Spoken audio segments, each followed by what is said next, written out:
Boa noite, boa noite. Você pode se sentar. Muito obrigado pela tua presença hoje aqui. Hoje um culto especial, lembrando vocês que assim que a gente não vai encerrar o culto, a gente vai encerrar só a transmissão. A gente vai continuar aqui orando por mais um tempinho depois. E a gente vai orar pelo nosso país, pela nossa nação. Então, se você se sente desafiado, a gente vai começar nessa segunda específico, mas toda segunda-feira, ou toda segunda, facinho de você guardar, hein? Toda segunda, nós vamos estar aqui um tempinho depois do culto, intercedendo, orando, clamando ao Senhor e colocando diante dele a nossa vida, os nossos propósitos e principalmente o nosso coração. Por que a gente está fazendo isso? Porque, sabe, a gente tem um monte de grupo de WhatsApp ali no ministério, um monte de coisa, e a gente gerencia esses grupos, alinha essas coisas ali, e quando chega essa época de política, as coisas ficam complicadas nos grupos, né? Cada um tem a sua posição, cada um tem a sua forma de pensar, as suas ideologias, mas sabe, hoje a gente vai ver um pouquinho sobre isso. Muitas vezes a gente vai ver que as intenções, a gente viu no culto passado, né? Sobre quem a gente anda, com quem a gente caminha, as coisas que a gente vive, quem a gente se coloca junto. E hoje eu tenho algo especial para a vida de vocês, tenho certeza que é um texto que não é muito lido, muito pregado, mas é uma história sensacional para a nossa vida. Antes de eu começar, eu queria orar por você que está aqui. Você me permite? Coloca a mão no teu coração aqui. E ora junto comigo. Senhor Jesus, nessa noite, ó Pai, eu te peço, fala ao nosso coração, ó Pai. Derrama a tua presença sobre esse lugar, que a tua paz, que excede todo entendimento, Senhor, venha conosco aqui nesse instante. Também te peço de uma forma especial, se alguém entrou por aquela porta com o coração apertado, ó Pai, preocupado, angustiado, Deus, que a tua presença traga paz ao coração dessa pessoa agora. Também te peço, se alguém veio para cá feliz, cheio da tua presença, que essa presença transborde e se multiplique sobre o coração daquele que está aqui, Senhor. E que possamos juntos buscar cada vez mais a tua presença. E não apenas nesse tempo do culto, mas depois no tempo também da vigília aqui orando, que seja um tempo de nos colocarmos na tua presença, ó Pai. Ouvirmos a tua voz e, Deus, seguimos em direção aos teus propósitos sobre a nossa vida. Cuida de nós esse tempo, é que eu te peço e te agradeço, no nome de Jesus, amém, amém e amém. Olha só uma coisa, já aconteceu no seu trabalho, no seu dia a dia, ou às vezes no time que você joga, onde você está, de você estar sobre a submissão de alguém que se olha e fala assim, puxa vida, esse cara não entende nada do que está fazendo. Já aconteceu? Eu já trabalhei em fábrica há bastante tempo. Eu já fiz algumas coisas que às vezes eu olhava quem me dava as ordens e falava assim, esse cara não tem ideia nem pela porta onde entra na fábrica. Esse cara às vezes não sabe nem com o que a gente trabalha aqui, o que a gente faz. Já aconteceu com você? Se não aconteceu, fica tranquilo, mas se aconteceu com algum de vocês, eu já vivi essa experiência. O coração fica apertado, porque você fala, meu Deus, para onde a gente está indo? O que está acontecendo? O que vai acontecer? E às vezes quando a gente olha para algumas questões nossas, a nossa volta, o trabalho e tudo que move, o coração dá essa apertada, né? E aí bate desejo do teu coração de mudar de país, de ir para outros lugares, de viver em outros reinos, vamos dizer assim, né? Por que o coração da gente se aperta com isso? Por que essa angústia vem sobre nossa vida? E ela vem. Se você não viveu isso, não vou pedir para levantar a mão, fique em paz. Mas às vezes, a gente está sob uma liderança, um cuidado na nossa vida, que as coisas da vida vão acontecendo. E a gente começa a questionar e pensar e falar assim, puxa vida, isso não vai não dar um lugar bom. Olha só uma coisa, vou contar uma história aqui para vocês. A Bíblia traz a história de um homem chamado Jotão. Já ouviu sobre ele? Muitas pessoas param e falam, onde que está isso aí? Talvez você ore e fale assim, quem é esse personagem? Abre tua Bíblia comigo em Juízes, capítulo 9. E vai contar aqui uma parábola que Jotão conta para o povo naquela época. Abre lá em Juízes, capítulo 9, do versículo 8 ao 15, eu vou ler com vocês. Só a parábola mesmo, depois eu vou explicando todo o contexto do texto. Encontrou ali comigo? Juízes, capítulo 9, versículo 8 em diante. Certo dia as árvores saíram para ungir um rei para si. Disseram a oliveira: seja o nosso rei. A oliveira, porém, respondeu: deveria eu renunciar meu azeite, ao qual se presta honra aos reis e aos homens, para dominar sobre as árvores? Então as árvores disseram à figueira: vem e reine sobre nós. A figueira, porém, respondeu: deveria eu renunciar ao meu fruto tão saboroso e doce, para dominar sobre as árvores? Depois as árvores disseram à videira: venha e reine sobre nós. A videira, porém, respondeu: deveria eu renunciar ao meu vinho, meu suco de uva, que alegra aos reis e aos homens, para ter domínio sobre as árvores? E finalmente, todas as árvores disseram ao espinheiro: venha e reine sobre nós. O espinheiro disse às árvores: se querem realmente ungir-me rei sobre vocês, venham abrigar-se à minha sombra. Do contrário, que saia fogo do espinheiro e consuma os cedros do Líbano. Essa é uma parábola, é uma história que Jotão conta. Deixa eu situar você agora. Quando a gente olha para essa história em Juízes, Deus colocou homens na terra que Ele havia escolhido para que a justiça acontecesse. Eram os juízes, vai ouvir a história de Sansão, vários outros. E quando a gente começa a olhar, a gente vê que Gideão era um deles. E nesse texto você fala assim: Gideão, mas cadê Gideão aqui? Aqui vai aparecer um nome chamado Jeroboal. Um pouquinho antes você vai ali e vai aparecer esse nome. Esse nome que aparece é Gideão. Por que ele está com outro nome aqui aparecendo nesse texto? Olha só que interessante. Gideão, num dos momentos dele, você lê a história, vê que Gideão estava sempre preocupado, com medo de fazer algumas coisas, se é que era realmente o que Deus queria, pedia prova das coisas ali. Mas uma vez, sabe o que ele fez? Ele estava indignado com a adoração no templo de Baal. Um Deus que movia a agricultura, a chuva, todas as coisas relacionadas ao tempo. E ele vê aquela adoração, fica indignado, e ele entra lá e quebra tudo e toca todo mundo de lá. O povo se reúne e vai falar com o pai dele. Chega para Joás e fala assim: ó o que teu filho fez lá. E sabe o que ele faz? Ele fala assim: Baal que se vire. Baal não, Deus, que Baal se acerte com meu filho. Jeroboal, que é esse nome que aparece, está dizendo assim, hoje numa linguagem de hoje: Baal que resolva. E era essa a resposta que ele deu ao pai. Ele não é Deus, ali é só um menino, faça dessa forma. Gideão se torna conhecido por tantas coisas, e entre as coisas ele tem 70 filhos. Desses 70 filhos que ele tem, Jotão é um, mas tem um outro, chamado Abimeleque. É um filho que Gideão teve com uma escrava sua, que cuidava das coisas dele. E olha que interessante, Abimeleque quer dizer o filho do rei. Ou seja, ela já deu um nome para que todo mundo lembrasse que, sabe, esse é o filho do rei. E sabe o que aconteceu? Gideão escolheu não ser o rei. Ele escolheu não liderar sobre o povo e sobre as coisas. E aí esse filho chamado Abimeleque, cara, o filho do rei, ele junta algumas pessoas, porque lá era por aclamação popular, as pessoas escolhiam quem ia ser o rei, dizendo: queremos ele como rei. E ele falou: ó, junta a galera aí, quando eu estiver ali, diz que vocês me querem. Mas ele ficou preocupado, porque tinha mais uns 70 herdeiros adiante ali. E ele manda matar todos os irmãos dele, um por um, ou seja, junta mais um grupo de gente. A Bíblia traz no texto anterior, você vê no 8 ali, no 7, no 6, vai falar que ele pega alguns desocupados e paga algumas moedas para que isso acontecesse. Olha só que interessante. Abimeleque não queria disputar o poder. Ele queria ter a certeza que ele está lá. Um irmão escapa. Esse é Jotão. E Jotão foge com medo de morrer. Aqui onde isso acontece, é um momento onde Abimeleque já era rei. Não tinha mais o que fazer, o povo já tinha escolhido.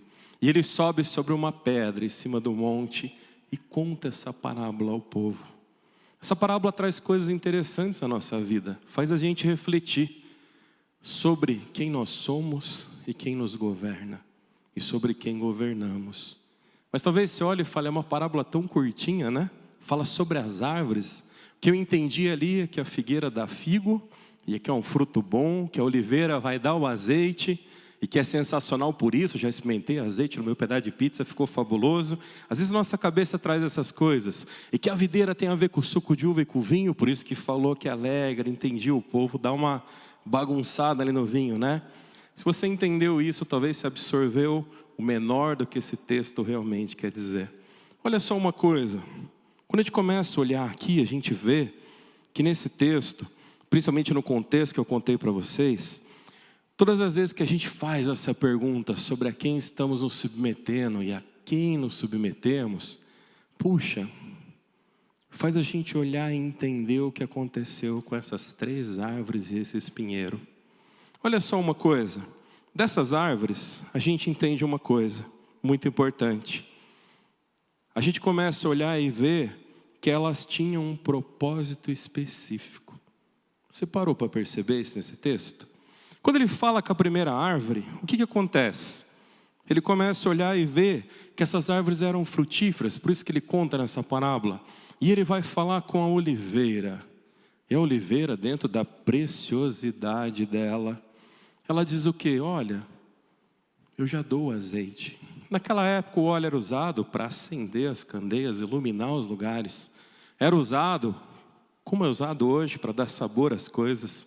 Era usado como remédio. Ou seja, aquilo que a oliveira produzia era importante. Ele também faz uma analogia ali à figueira. A figueira gerava um fruto, e um fruto muito bom. Já comeu figo? Tem gente que não gosta de figo, tem gente que não acha bom. Só vou dizer uma coisa para vocês. Tudo que dá lá para aquelas terras do que a gente vê na Bíblia, tá? É muito doce, é muito bom. Da primeira vez que eu experimentei, eu entendi a analogia da terra que emana leite e mel. Tudo que nasce daquele lugar é de uma preciosidade, de um sabor absurdo. E o figo demora muito para dar o fruto. Era algo cultivado e colocado diante dos reis. A figueira tinha um propósito, gerar um fruto que era apreciado porque era nobre. E aí também é citado a videira dá a uva. Da uva se faz o suco de uva, do suco de uva, não é como é feito hoje, mas era produzido o vinho. E ali ele diz que o vinho tinha a sua importância nos palácios, nos lugares. Essas 3 árvores eram importantes? Elas eram. E aí eu falo para você, quando você não sabe o teu propósito, muitas oportunidades não vêm sobre a tua vida. Quando o fruto que você dá, você não entende para que é, a gente vive um tempo que todo mundo quer comer do fruto. E é do fruto que vem a semente. É do fruto que você planta as coisas novas. Existe uma geração toda que mastiga até os dedos, se puder. Que não se preocupa em plantar nenhuma semente, só se preocupa em ser servido. Só se preocupa, pode estar caindo o mundo à sua volta. Não se levanta para fazer nada. Por quê? Porque eu sou importante. Quando você é importante, você tem um propósito. O fruto que você dá faz diferença para alguma coisa. Mas olha só o que acontece. Essas árvores entendem o seu propósito, a oliveira, a figueira, a videira. Cada uma tinha coisas importantes a fazer. E muitas pessoas vivem tentando conquistar posições, mas esquecem de desenvolver frutos. Muitas vezes eu só quero colher, eu só quero me alimentar, eu só quero viver do que alguém cria. Eu só quero me encostar no trabalho de alguém. E como isso tem ficado forte. E aí não deixa você indignado? Deixa. Quem não fica quando se arruma um encostado do lado de você? Aquela pessoa que está recebendo para não estar ali. Aquela pessoa que está usufruindo de algo que ela não está plantando. Aqui nessa parábola está dizendo que aquelas 3 árvores tinham algo precioso. Mas olha só uma coisa. Como elas estavam ocupadas, surge uma terceira planta, que nem é árvore. Quando você olha para isso, você acha que é um cacto, né? Não. Isso que a gente olha, esse espinheiro, é o mesmo espinheiro que se fez a cruz, que eles fizeram depois a coroa de Cristo sendo montada. É quase um cipó cheio de espinho que se enrola todo. E sabe, o espinheiro fala assim: vem para minha sombra. O espinheiro não tinha um propósito, porque não era uma árvore que dava fruto. O espinheiro servia para quê? No máximo pegar fogo. E aí ele coloca isso ali. E sabe, eu quero ser rei de vocês, mas eu não dou fruto. Eu estou aqui para ser servido. Eu quero ser o rei de vocês, mas só pelo título, não por aquilo que eu possa entregar. Se a gente continuar olhando esse texto, você vai ficando com raiva do espinheiro. Mas antes da gente chegar nisso, eu queria falar uma coisa para você.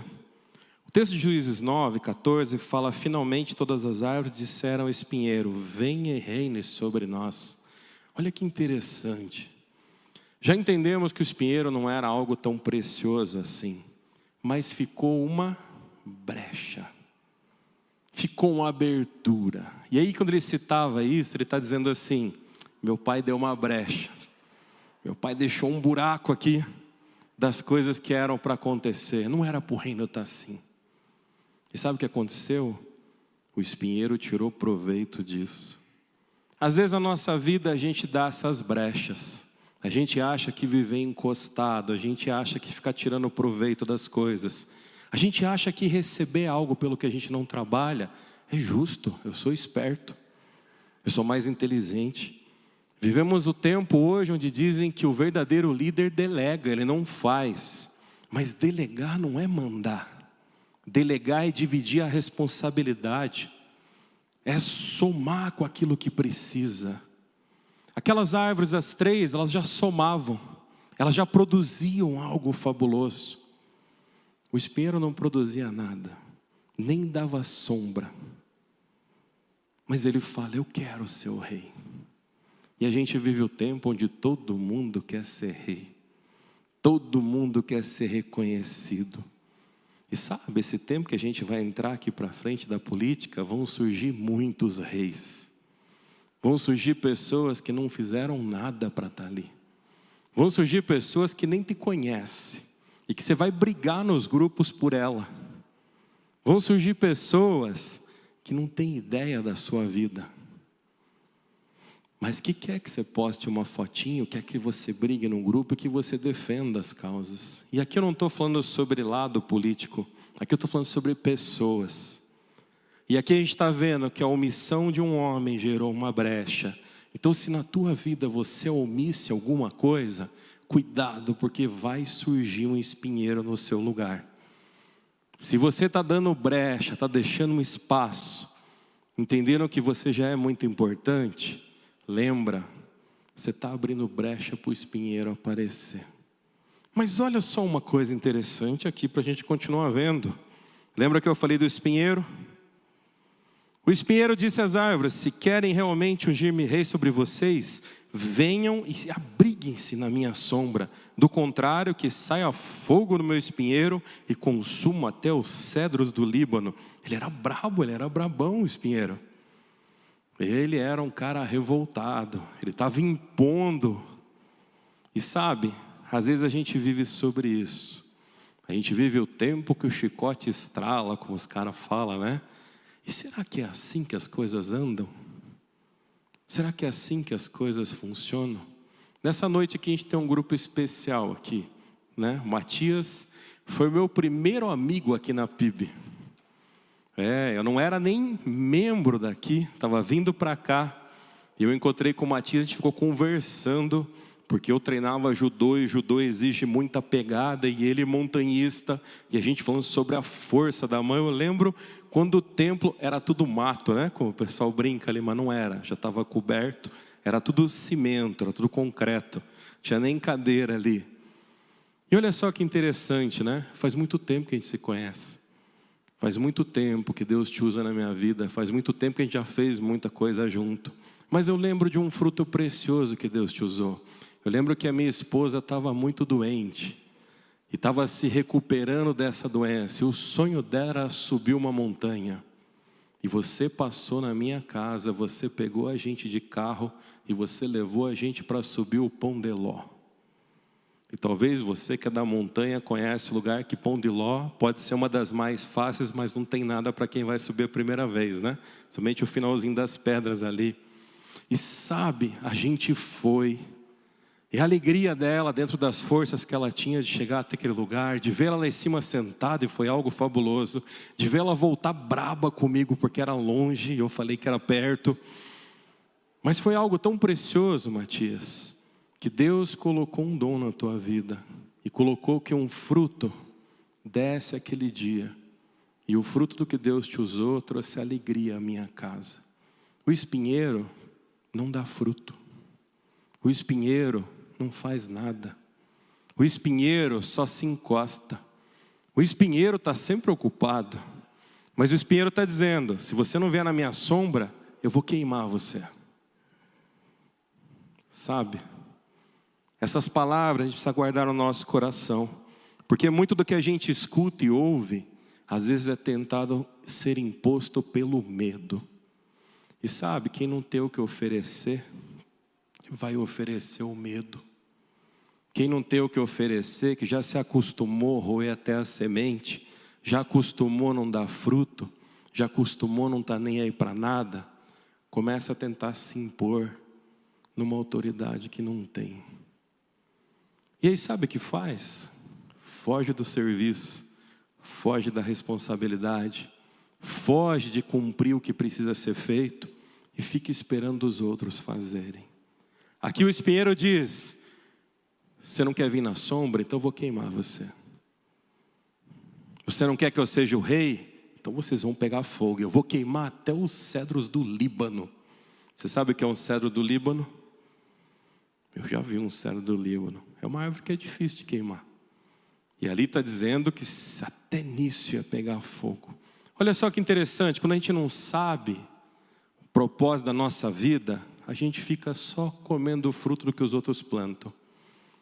Quando a gente olha e começa a entender essa prioridade na nossa vida, que é frutificar, é dar frutos daquilo que a gente vive, uma transformação começa a acontecer.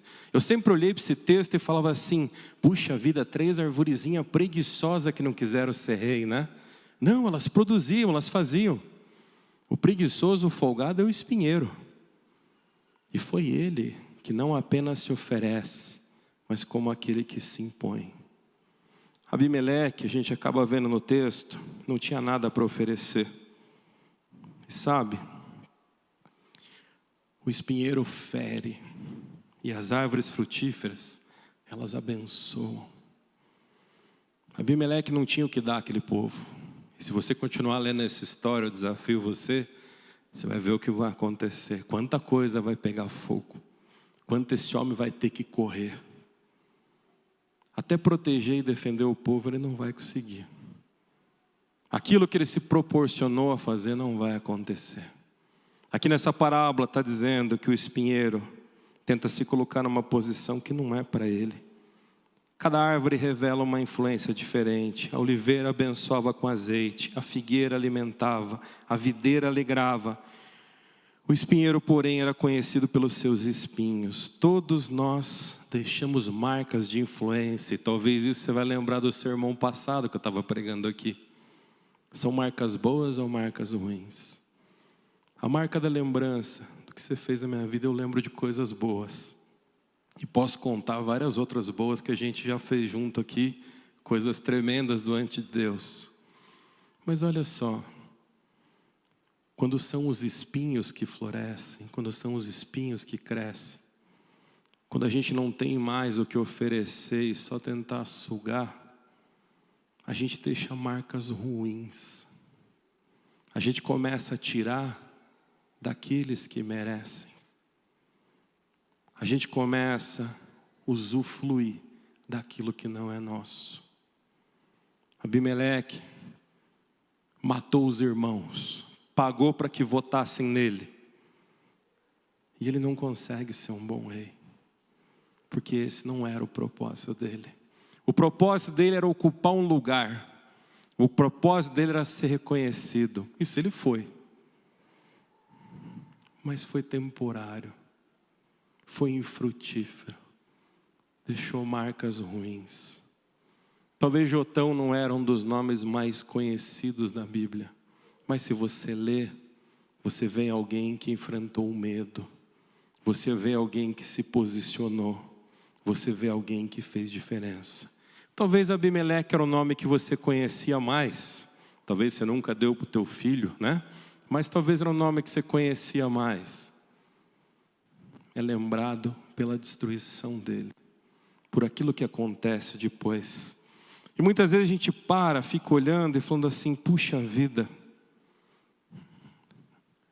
O que é que quem busca o poder quer ser? E eu não falo poder sobre a influência boa que você pode ter. Existem homens bons, existem homens justos.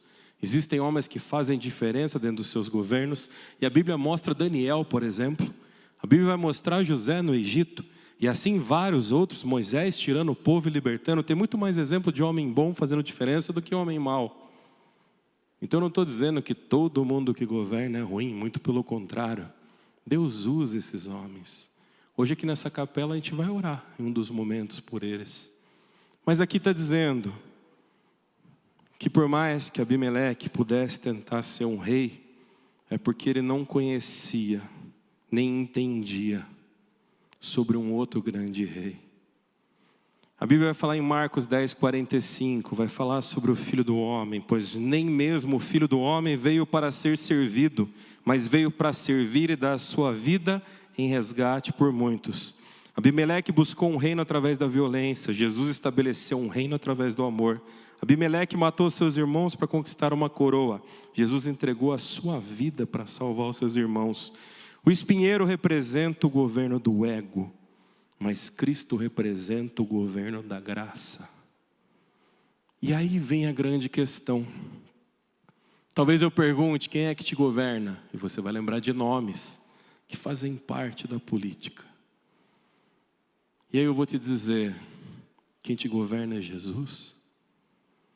Ou quem te governa são pessoas? Isso eu não estou falando sobre um princípio de rebeldia. Eu não estou falando sobre você enfiar o pé sobre todas as coisas. Até porque a Bíblia manda a gente se sujeitar. Agora olha uma coisa. Muitas vezes, o rei da nossa vida é aquilo que a gente faz. É o carro que a gente tem. É a posição que a gente ocupa. E muitas vezes a gente é tão espinheiro no coração que a gente rouba do outro o que Jesus estava fazendo. E começa a dar conselho ruim e fala assim, olha só, você pode ser muito maior. Você pode ser muito melhor. E aí, a grande questão dessa parábola não é o tamanho da árvore. Não é o quanto ela pode ser grande. Mas sim que fruto ela dá. E aí eu falo para vocês, o que tem frutificado da tua vida? Qual fruto você tem entregue para o teu filho através do teu casamento? Qual fruto você como filho tem multiplicado sobre a vida dos teus amigos? Porque o fruto que você dá tem a ver com quem governa a tua vida. O fruto que você entrega tem a ver com quem governa a tua vida. Aí você vai falar, puxa pastor, mas tudo é passageiro. Até o governo é passageiro. A grande questão não é quem governa ao nosso redor, mas sim quem governa dentro de você. A grande questão não é quem está governando a tua volta, mas a questão é quem governa o teu coração. Você pode ter tua opinião, seu posicionamento, questões históricas que você estudou, mas o que eu quero dizer para você é que olha a tua volta. Mas quando você olhar a tua volta, lembra de olhar para o teu coração. Porque muitas vezes Deus vai colocar na tua mão a oportunidade de governar sobre uma célula, a oportunidade de governar sobre um ministério, a oportunidade de governar sobre uma igreja, a oportunidade de governar sobre um município, sobre um estado, sobre um país. Deus pode te dar a oportunidade de governar com algo sobre o mundo inteiro. Mas se Ele não é o governo do teu coração, você não vai passar de um espinheiro a vida toda. Simplesmente fazendo o o que o teu ego alimenta. Queria que você refletisse sobre uma coisa importante.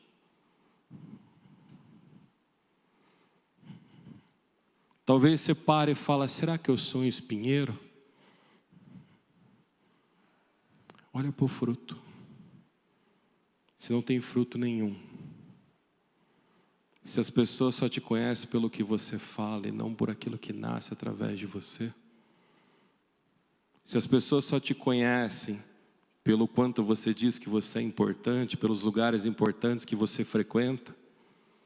Quando você percebe que muitas coisas que você fala dessa importância não faz diferença na vida de ninguém. Quando você percebe que em vez de você estar aproximando de Deus, você está afastando. Eu já falei uma vez aqui, o mal não quer roubar teu carro. O mal não quer roubar tua casa. Sabe o que o mal quer fazer? Ele quer roubar tua atenção quando algo de Deus está sendo falado. Sabe o que o mal quer fazer? Ele quer roubar o teu chamado e fazer com que você sinta maior do que as coisas de Deus. Não seja um espinheiro. Não deixe isso tomar conta de você. Sabe por quê? Porque Jesus nos alcançou com a graça. E muita gente olha e fala: a graça é para que eu não espete mais ninguém. A graça é para que você nunca mais deseje ser um espinheiro. E é isso que essa parábola ensina para a gente. Vamos orar por isso? Senhor Deus, nessa noite eu te agradeço pelo privilégio de estar aqui, ó Pai. E por mais, ó Pai, que havia questões malignas tentando roubar a atenção, desviando o foco e tirando a palavra que o Senhor colocou para ser entregue aqui dentro, Senhor. Eu te agradeço, ó Pai. Porque por mais que você tire a atenção de uma pessoa falando, você não tira a atenção do que o Espírito Santo está fazendo. Você não consegue tirar o propósito de Deus que vai se cumprir. Existem pessoas aqui chamadas ao teu reino, pessoas chamadas a te servir, de uma forma astuta. O mal coloca espinheiro sobre a vida dessa pessoa, tentando cegá-la. O que eu te peço nessa noite, ó Pai, tira essa venda, Senhor. Abre esse coração. Que pessoas possam se ver como preciosas diante de Ti. E Deus, daqui a pouco tempo, nós vamos poder escolher, ó Pai, quem nos governa. Ah, Deus, que não seja como aqueles homens que se venderam por algumas moedas. Que não sejam por aqueles homens que entenderam que Abimeleque era o mais precioso, mesmo tendo matado todos os irmãos. Que não sejamos como aquelas árvores que olharam para o espinheiro, entendendo que ela poderia ser preciosa. Mas que possamos olhar, ó Pai, para aquilo que são os frutos e possamos enxergar a Tua boa obra através da vida de pessoas que o Senhor deseja que governe. Essa é a nossa oração nessa noite, ó Pai. Eu agradeço a Ti pelo privilégio de estar na Tua presença. É o que oramos e agradecemos no nome de Jesus. Amém, amém e amém.